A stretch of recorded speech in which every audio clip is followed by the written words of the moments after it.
প্ৰথমতে ডিষ্ট্ৰিক্টৰ সভাস্থলীৰ পৰা প্ৰায় 200 মিটাৰ নিলগত কলা পতাকা উৰুৱাই আপোনাৰ বিৰুদ্ধে শ্লোগান দিছে, মুৰ্দাবাদ দিছে।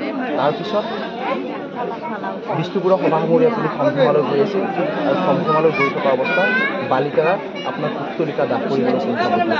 কিন্তু এইখিনিতে ভাল কথা যে আৰক্ষীয়ে কিন্তু আজি যিটো ভূমিকা গ্ৰহণ কৰিছে সেয়া কিন্তু শলাগ কৰিব কৰিছে।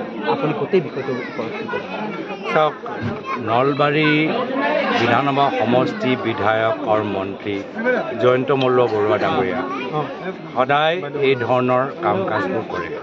ইয়াৰ পূৰ্বেও যেতিয়া মই আহোঁ, আমাৰ সভাৰ অনুমতি তেওঁ বিভিন্ন হেঁচা যোগেদি কৰ্তন কৰাবলৈ চেষ্টা কৰে, কিন্তু প্ৰত্যেকবাৰ তেওঁ বাধা দিয়াৰ পিছতো ৰাইজ ওলাই আহে, ৰাইজ আমাক আশীৰ্বাদ প্ৰদান কৰে, ৰাইজে আমাৰ কথাবোৰ শুনে।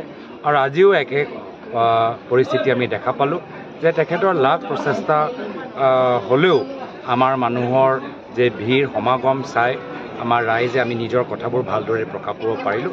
আৰু হয়, প্ৰশাসনৰ আজি ইয়াত ভূমিকা দেখা পাইছোঁ, কিন্তু আটাইতকৈ গুৰুত্বপূৰ্ণ হৈছে যে মই কিছু সামাজিক মাধ্যমত দেখা পাইছোঁ যে আজি উজনি অসমত য'ত ভোটদান চলি আছে, কিছু চৰকাৰী বিষয়াসকলে মানুহৰ ওপৰত, ভোটৰ ওপৰত হেঁচা দি আছে যে তেওঁলোকে পদুম ফুলৰ চিনৰ ওপৰত ভোট দিব লাগে। এই ধৰণৰ যে আমি কথাবোৰ পঞ্চায়ত নিৰ্বাচনৰ সম্পৰ্কে যেতিয়া আমি শুনা পাওঁ, দেখা পাওঁ, আমি যথেষ্ট দুখিত আৰু আমি শংকিত যে বৰ্তমান হিমন্ত বিশ্ব শৰ্মা ডাঙৰীয়া আৰু তেওঁ 5-6জন মন্ত্ৰী বিধায়কে এনেকুৱা এটা অসম বিচাৰে য'ত গণতান্ত্ৰিক অধিকাৰ কাৰো নাথাকে, য'ত মানুহে নিজৰ ভোট দিয়া অধিকাৰটো হেৰাই পেলায়। তাৰ বিৰোধিতা আমি কৰিছোঁ আৰু মই আশাবাদী যে আগন্তুক দিনত তেওঁলোকৰ এই যে অপশাসন আমি শেষ কৰিবলৈ, চেছ কৰিবলৈ সক্ষম হ'ম। কিয় টাৰ্গেট কৰি লোৱা হয় আপোনাক?